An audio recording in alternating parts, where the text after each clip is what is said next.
Hello there, I'm the HUDLess Horseman, and welcome back to another tech review.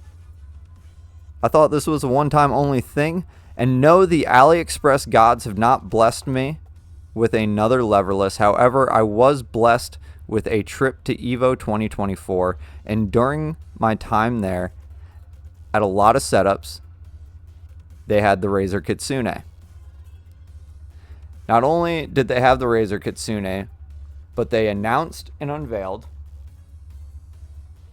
the Akuma edition as well.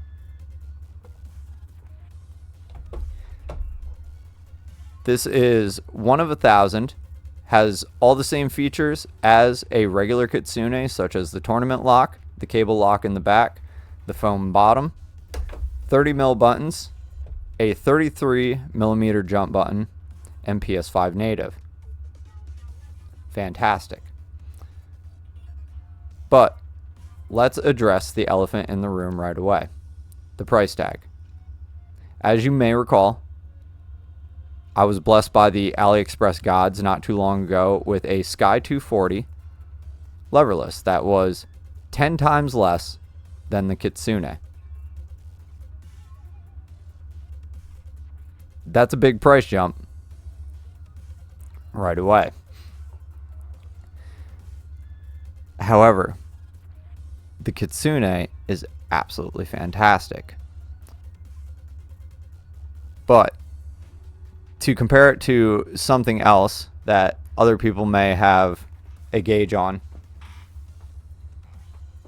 it is the equivalent of a Gibson Les Paul for leverless.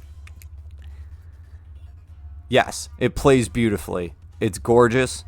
It has almost everything you could ever ask for. It looks great. Your friends think it's cool most of the time. But the price tag is still just a tad too steep, in my opinion.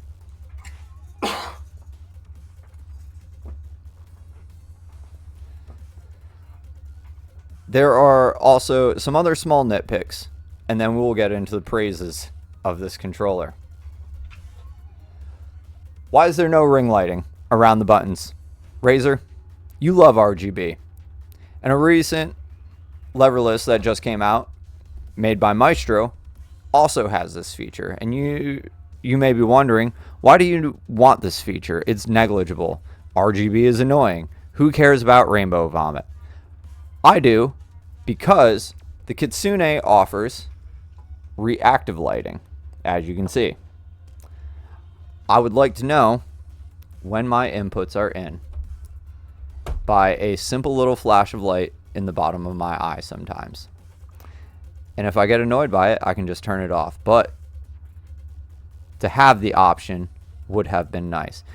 On top of that, there is space between the casing and the buttons that makes me think that Razer at some point may sell a ring lighting kit for the Kitsune. Third, I don't know if I haven't dug into the Reddit far enough, or if this is because it is PS5 native, and I'm sure I can just look up the answer, or somebody in the comments could kindly tell me, please. Why is there no Synapse connectivity with the Kitsune? Razer.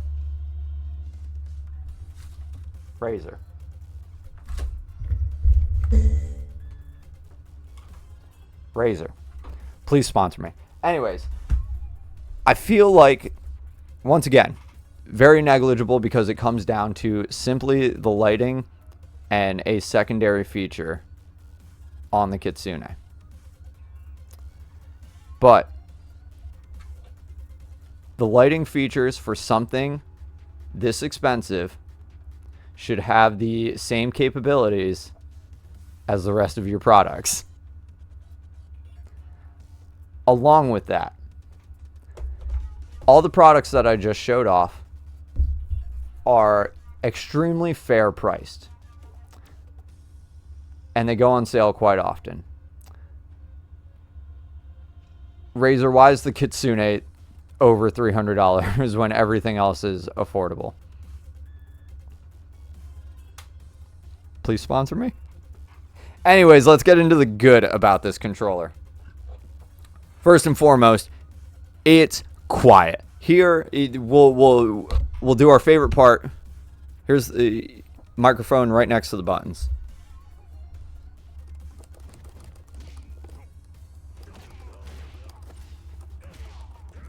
Insanely quiet. Those optical switches are reactive as well, which we'll be showing off here in just a moment or two. Bring her back up entirely. Faceplate is aluminum. It is etched. There is no vinyl. There's no paint. It is in the metal.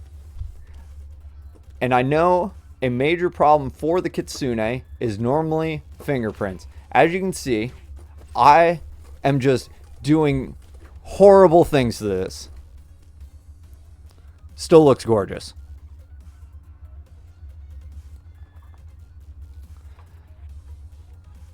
Foam padding on the bottom. Cable lock, which I am sure you may have seen in other videos, but if you haven't, there's a small lock feature right there. Opens a small compartment. And the USB just pops right out.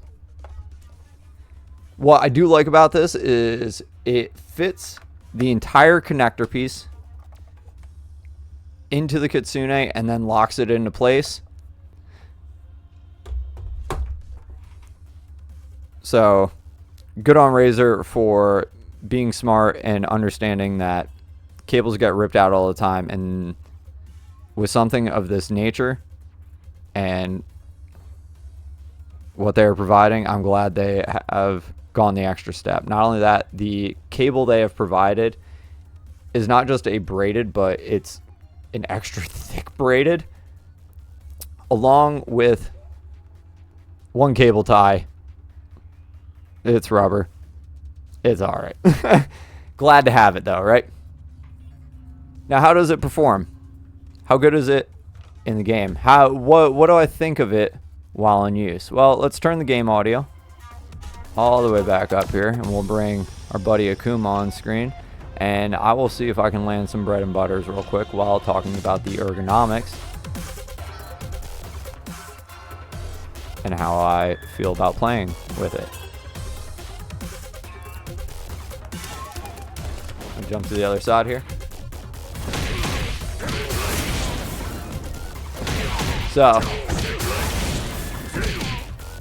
the ergonomics are great. There is enough space for both my hands and my wrist to sit. It is extremely lightweight. It can sit on both my lap and a desk with no problem. It can sit at various angles, and all the button presses are exactly what I would like them to be most of the time. Any input error has been on me for the most part.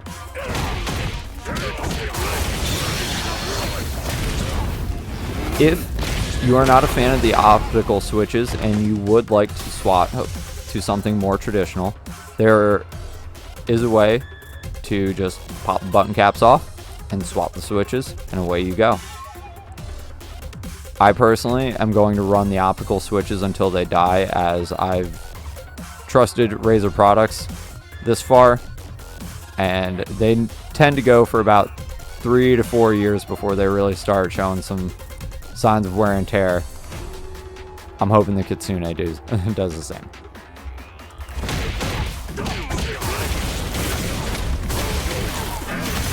Boom. You see my inputs on the side there. Frame ones. Everything comes out quick. You do have to change the speed of your inputs and make them cleaner with something this sensitive.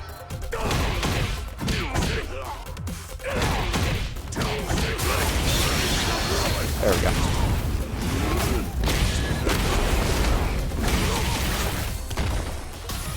I think we got the point.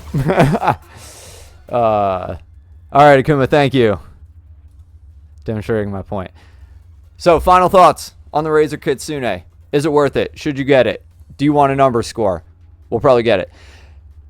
If you can still get this, If you happen to come across one at a decent price, yes, get it immediately. If it's within your budget and within your means, get a Kitsune. Are there other options? 1000%. Are there cheaper options? 1000%. I don't know if I showed this off earlier, but it does come in this sweet little box. So, side note. Still doesn't justify the price tag. Like I said, it's a lot like owning a Gibson. You eat the price tag, but you really love what you have.